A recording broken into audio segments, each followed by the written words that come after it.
Students, I am your IT teacher.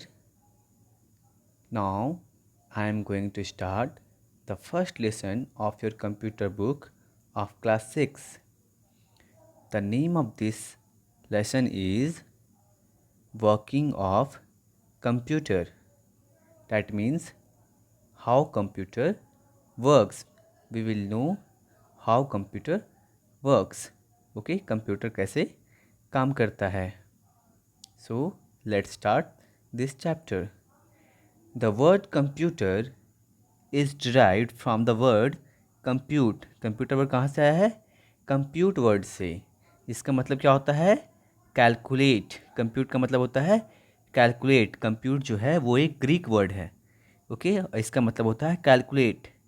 But it performs many more functions besides calculating. लेकिन calculating के अलावा ये बहुत सारे काम कर सकता है. Computer stands for command operating machine. Computer किस चीज़ के लिए स्टैंड करता है? कंप्यूटर का मतलब क्या है? Command operating machine particularly used for trade, education and research. Trade के लिए, एजुकेशन के लिए और रिसर्च के लिए भी यूज़ होता है. जैसे देखो, अभी हम लोग कंप्यूटर का यूज़ कर रहे हैं ना, मोबाइल का, ऑनलाइन एजुकेशन. तो कंप्यूटर एजुकेशन में भी यूज़ हो रहा है अभी. Okay. The computer is an electronic device that receives input, stores and manipulates data and provides output on the screen. Computer क्या है? एक इलेक्ट्रॉनिक डिवाइस है जो क्या करता है? डेट इनपुट को रिसीव करता है, इसे स्टोर करता है, मैनिपुलेट करता है डेटा को, और हमें आउटपुट प्रोवाइड करता है. कहाँ पर? स्क्रीन पर, यानी कि मॉनिटर पर. A computer can also store and retrieve information. Computer किसी भी इंफॉर्मेशन को स्टोर भी कर सकता है, मतलब जमा करके रख भी सकता है, और इन्फॉर्मेशन को शेयर भी कर सकते हैं हम इसके हेल्प से. ड्राइव भी कर सकते हैं. दस computer is a device that does basically 4 functions. Computer के बेसिकली 4 फंक्शंस होते हैं. कौन कौन से? The first one is input, okay, processing, output and stores. जो हम कंप्यूटर को देते हैं वो इनपुट है. कंप्यूटर जो हमारे इनपुट को प्रोसेस करता है, ओके, वो प्रोसेसिंग यूनिट करता है. प्रोसेसिंग यूनिट कौन सा है? सीपीयू. हम इनपुट डिवाइस के हेल्प से इनपुट देते हैं. सीपीयू जो है वो ब्रेन है कंप्यूटर का, ओके, इसलिए वो प्रोसेसिंग करता है, और फिर हमें ये आउटपुट डिवाइस के हेल्प से आउटपुट देता है. ओके. और जो भी डेटा हमें से इसके स्टोरेज डिवाइस में स्टोर करना चाहते हैं वो स्टोर भी कर सकते हैं. ओके. इन सब चीज़ों के बारे में हम लोग डिटेल में जानेंगे आगे. Okay. So the first point is input device. क्या है फर्स्ट पॉइंट? Input device. तो इनपुट डिवाइस क्या होता है? वो सारी चीज़ें जिनके हेल्प से हम कंप्यूटर को कोई कमांड देते हैं वो इनपुट डिवाइसेस कहलाते हैं. The devices use to enter data and instructions into the computer in the form of text. किसके फॉर्म में? टेक्स्ट के फॉर्म में, नंबर्स के फॉर्म में, ग्राफिक्स के फॉर्म में, साउंड्स, पिक्चर्स. इन किसी भी फॉर्म में हम अगर उन्हें डाटा देते हैं तो वो क्या कहलाता है? इनपुट कहलाता है. ओके. उसके बाद हम लोग जानेंगे इनपुट डिवाइसेस के बारे में. The basic functions of different input devices are as follows. यहाँ पे देखो, accepts of data from the user into the computer system. Okay. Accepts of instructions from the user, accepts of commands from the user to run और about the program. Okay. तो ऐसे बहुत सारे input devices हैं जिनके बारे में हम आगे पढ़ेंगे. So the first one is keyboard. Keyboard भी इनपुट डिवाइस है ना, है या नहीं? Keyboard. The keyboard is the most fundamental input device for any computer. ये बहुत ही इम्पोर्टेंट इनपुट डिवाइस है. इसका बहुत ज़्यादा यूज़ होता है.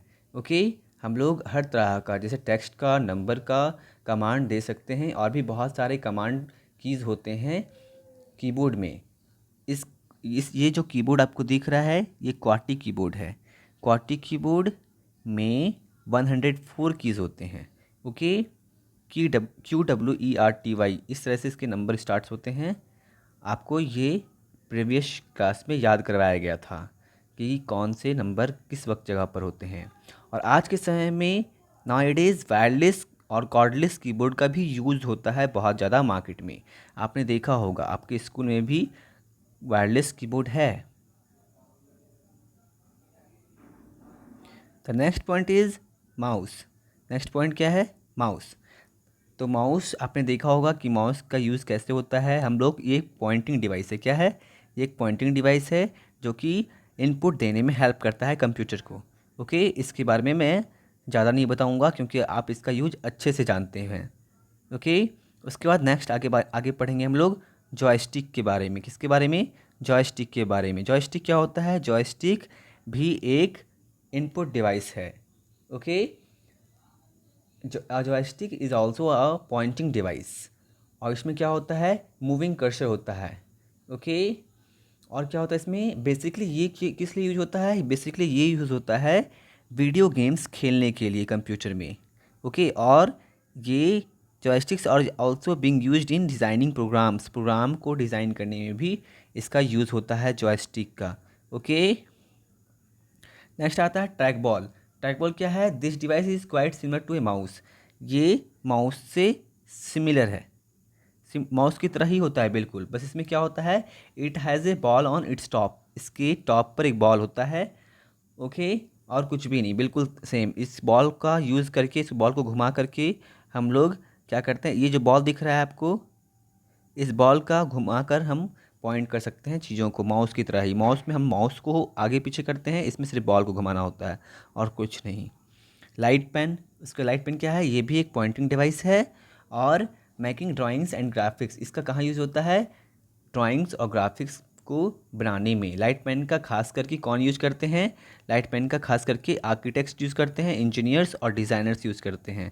ओके, ये सीधा किसी भी चीज़ को पॉइंट कर सकता है, मतलब किसी भी आइकन को जो डिस्प्ले हो रहा है, डिस्प्ले में किसी भी आइकन को ये सीधा पेन की तरह, इसमें से एक लाइट निकलता है इस तरीके से। ठीक है, ये लाइट सीधा उस पर हम मॉनिटर पे डालकर किसी भी चीज़ को सिलेक्ट कर सकते हैं, या फिर हम क्या कर सकते हैं? ड्राइंग वगैरह भी, ग्राफिक्स वगैरह भी बना सकते हैं इसके हेल्प से। ओके, उसके बाद आता है टच स्क्रीन। टच स्क्रीन के बारे में आप बिल्कुल अच्छे से जानते हैं, ज़्यादा बताने की ज़रूरत नहीं है मेरे ख्याल से, क्योंकि आप जिस स्मार्टफोन का यूज़ कर रहे हैं वो भी टच स्क्रीन है। ओके, तो इसमें क्या होता है? सेंसिटिव प्रेशर होता है, सेंसर लगा होता है इसके स्क्रीन में। ठीक है, कि टच प्रेशर को ये सेंस कर सकता है। ओके, और ये समझ आता है कि इसे कौन सा कमांड मिल रहा है, तो ये भी एक तरह का इनपुट डिवाइस ही है। फिर आता है ग्राफिक टैबलेट। क्या आता है? Graphic tablet. तो ग्राफिक टैबलेट क्या होता है? ये एक तरह का अपेटस कॉल्ड स्टाइलस है। मतलब इसमें हम लोग ये जुड़ा होता है कंप्यूटर के साथ में। ओके, तो इसके ऊपर हम कुछ भी चीज़ ड्रॉ करेंगे तो वो कंप्यूटर पे भी ड्रॉ होता है। ठीक है, तो और इसके बारे में कुछ ज़्यादा जानने की ज़रूरत नहीं है।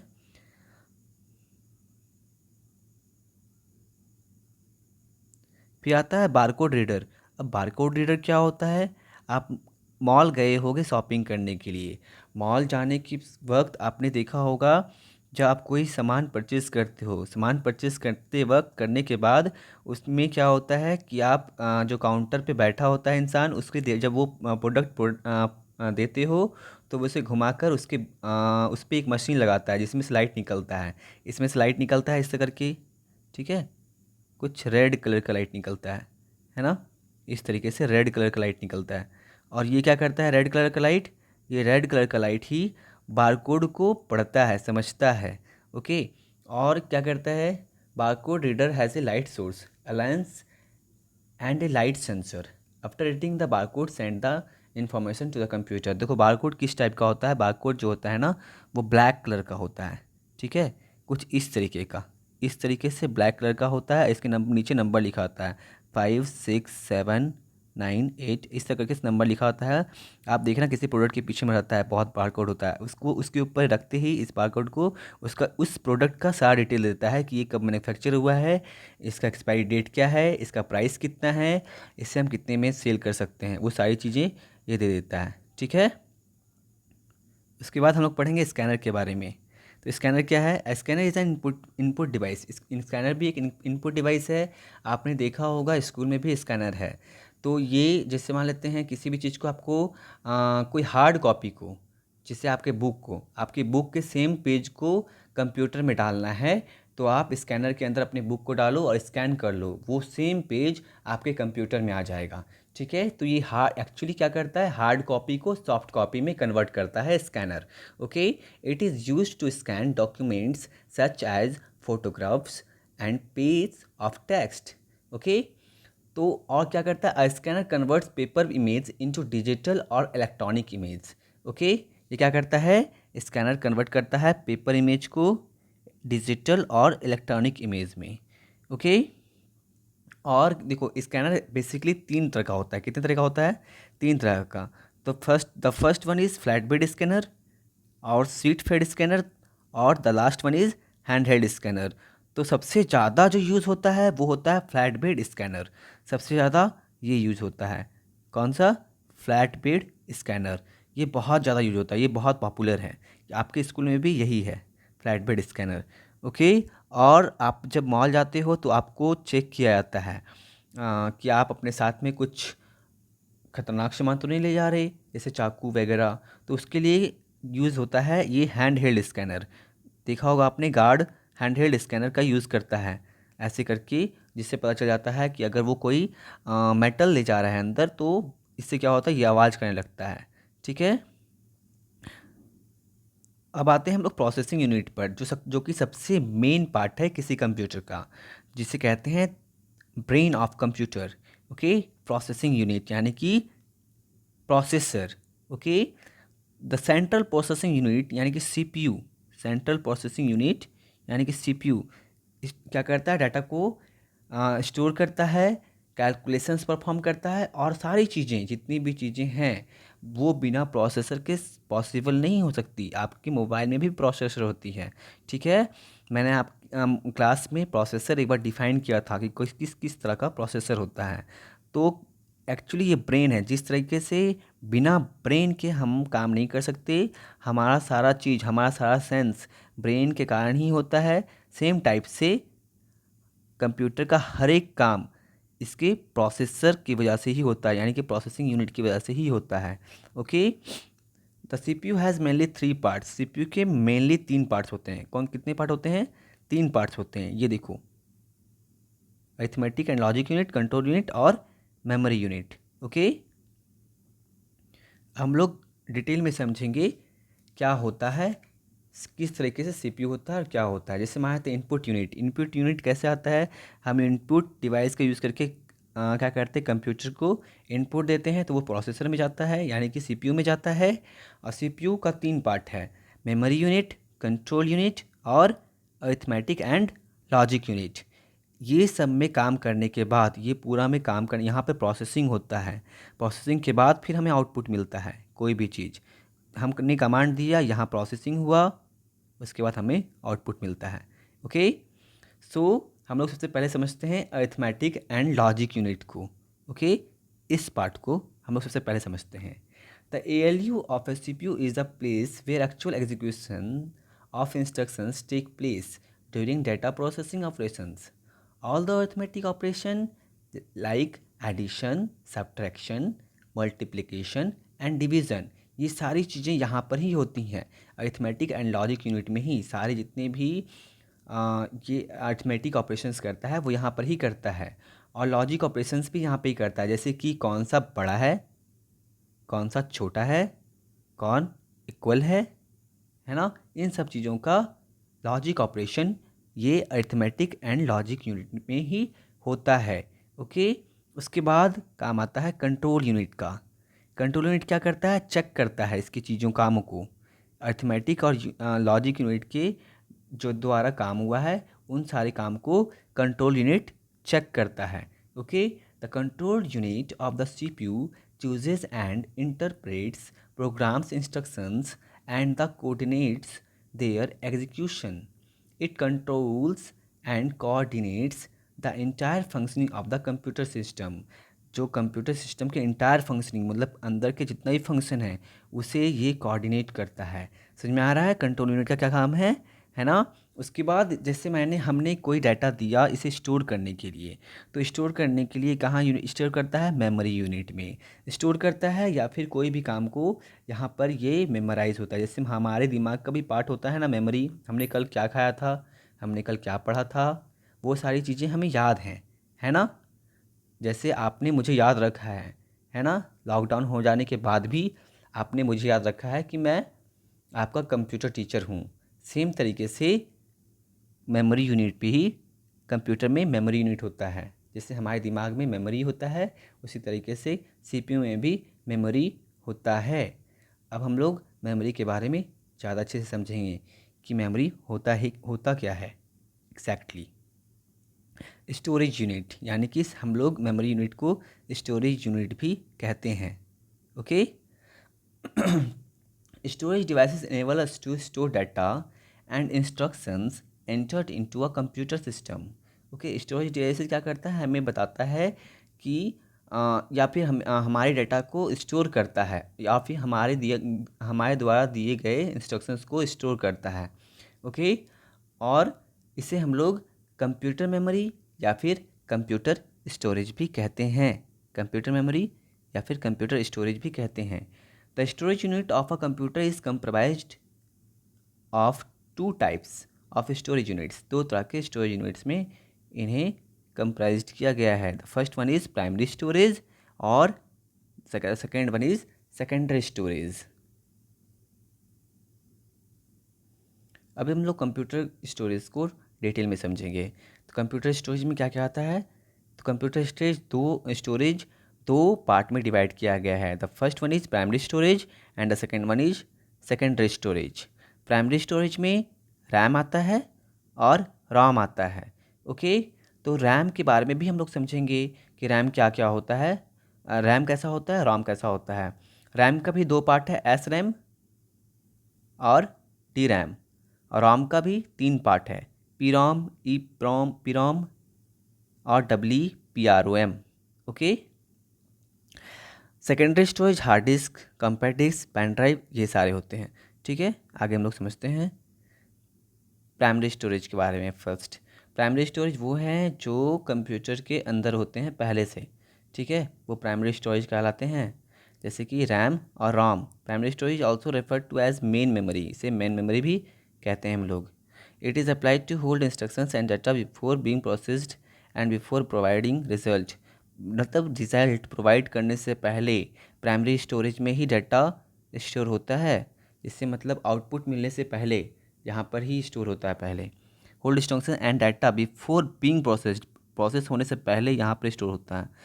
It is of two types, RAM and ROM. RAM भी दो टाइप का होता है। RAM is a volatile memory, RAM क्या है, वोलेटाइल मेमोरी है रीड राइट मेमोरी भी कहते हैं इसे। ठीक है, information can be written to a read form from RAM. It returns the store information as long as it is supplied with power. जब तक इससे पावर सप्लाई होगा तब तक याद रखता है, उसके बाद याद नहीं रखता है। अगर इलेक्ट्रिसिटी कट जाए या फिर हम स्विच ऑफ कर देते हैं कंप्यूटर को, तो उसके बाद ये सारी इन्फॉर्मेशन को भूल जाता है, उसके बाद ये नहीं रखता है। Okay, they are two important types of RAM, static RAM और dynamic RAM.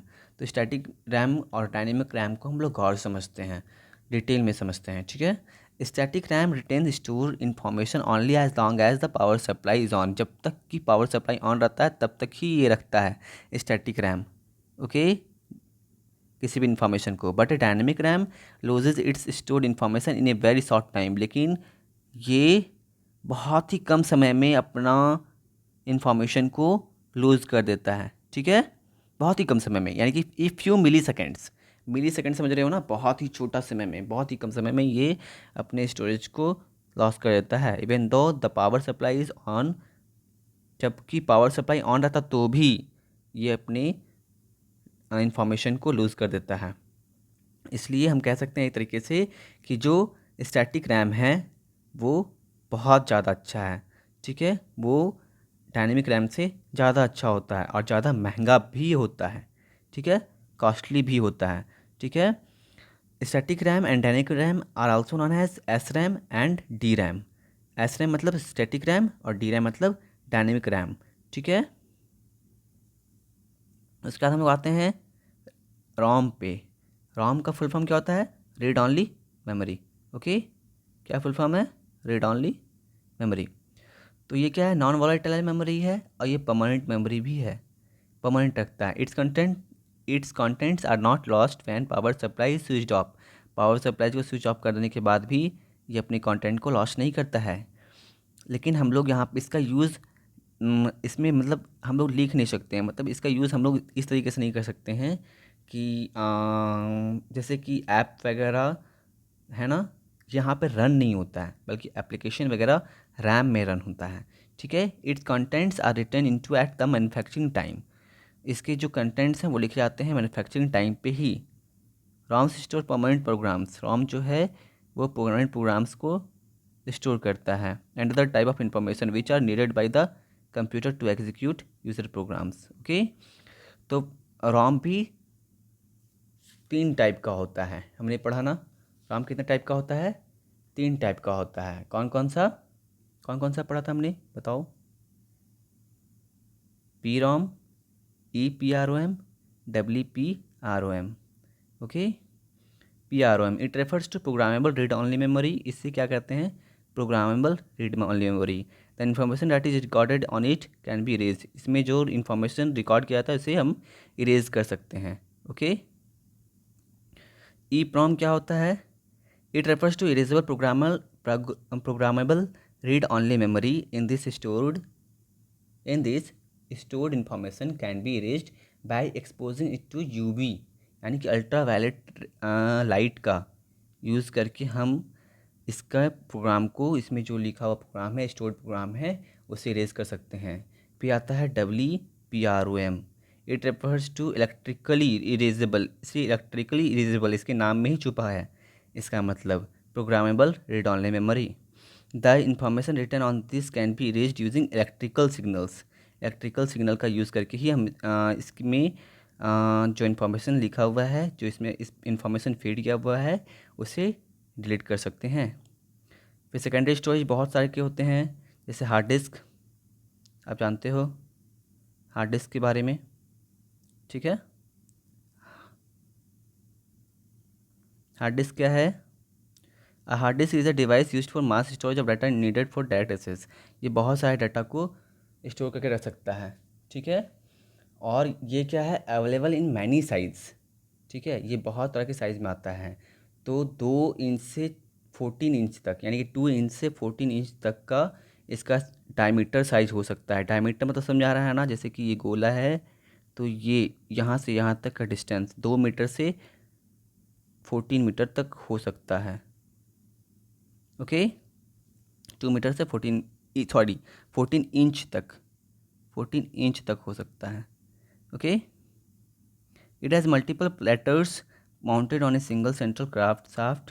It has capacity to store huge amount of data. ये बहुत सारे डाटा को स्टोर करके रख सकता है। फिर फ्लॉपी डिस्क के बारे में ज़्यादा नहीं जानना है, क्योंकि ये बहुत पुराना हो चुका है, बहुत पुराने समय में ये यूज होता था। These disk are one of the oldest type of portable storage devices, okay. So no need to know more about it, okay. The next is CD-ROM। CD-ROM भी आजकल इतना ज़्यादा यूज नहीं होता है, क्योंकि ये बहुत पुराना हो चुका है, ओके। उसका क्या है, इसके बारे में बस इतना जान सकते हैं हम लोग कि इसका फुल फॉर्म क्या है? Compact disk read only memory, okay. इसका जो डायमीटर होता है वो 5.25 इंचेस का होता था, और इसकी स्टोरेज कैपेसिटी सिर्फ 700 MB तक होती थी, ठीक है। जो CD-ROM है वो 2 टाइप का होता है, CDR और CDRW। CDR का मतलब क्या है? Compact disk recordable. It allows you to write on one parts of the disk. इसके एक पार्ट में, डिस्क के एक पार्ट में लिख सकते हैं। Each part of a disk can be written only once. हर एक पार्ट जो है वो सिर्फ एक ही बार लिखा जा सकता है। और CDRW का क्या मतलब है? It refers to compact disk rewritable.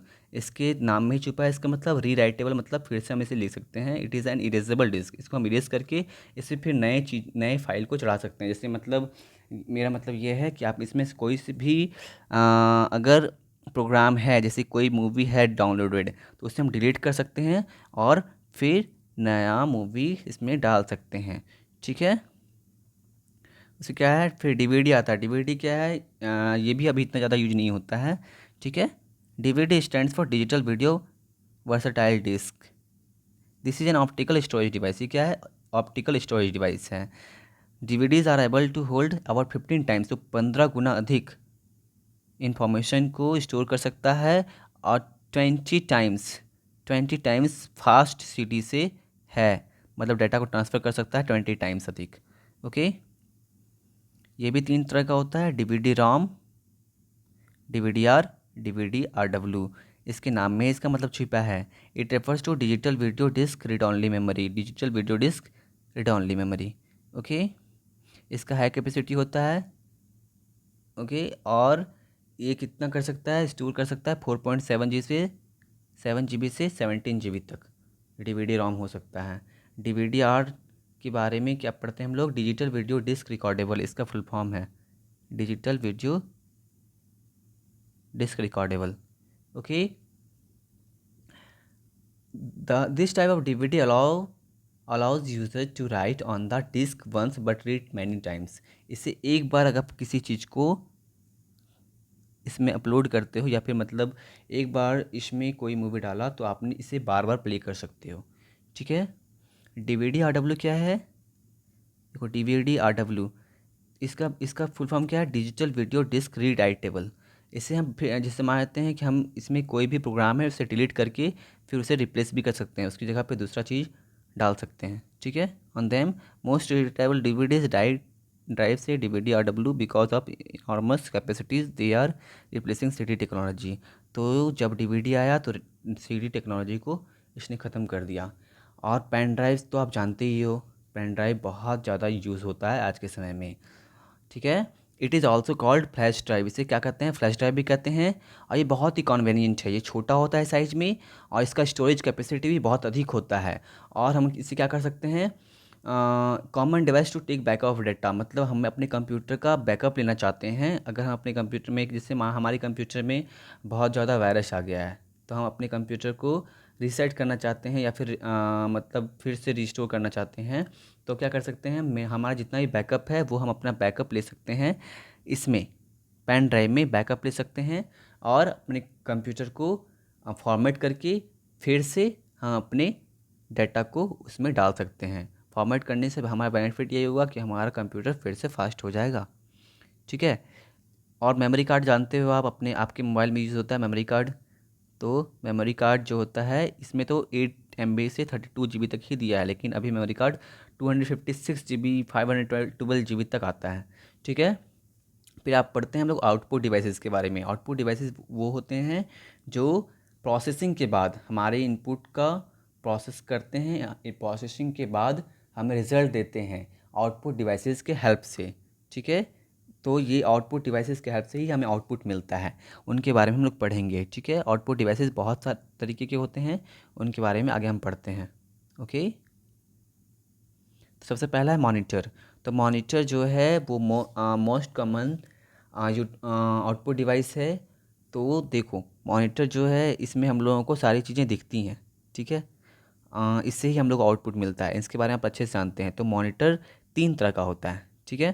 पहला है कैथोड रे ट्यूब यानी कि CRT मॉनिटर, फिर दूसरा है क्रिस्टल डिस्प्ले LCD, और तीसरा है LED यानी कि लाइट एमिटिंग डायोड। ओके, इसका फुल फॉर्म होता है लाइट एमिटिंग डायोड। ओके, तो पहले के समय में, पुराने ज़माने में इस तरह का CRT मॉनिटर यूज होता था पुराने ज़माने में।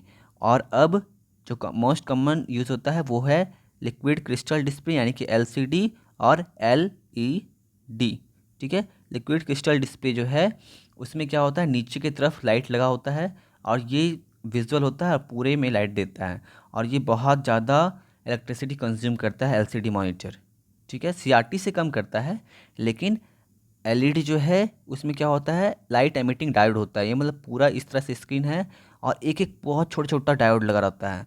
तो जहाँ पे ज़रूरत है वहाँ पर वही डायोड ऑन होता है, बाकी का डायोड जो होता है ऑफ होता है। इसलिए ये क्या, जैसे मानते हैं मुझे इतने में ज़रूरत है तो इतना ही ऑन होगा, बाकी का ऑफ रहेगा। बाकी का ऑफ रहेगा तो क्या होगा, अगर ये ऑफ है तो लाइट कम इलेक्ट्रिसिटी कंज्यूम करेगा, और जितना का हमें ज़रूरत है उतना ही ऑन रहेगा। तो क्या होता है इसमें कि ये कम इलेक्ट्रिसिटी कंज्यूम करता है।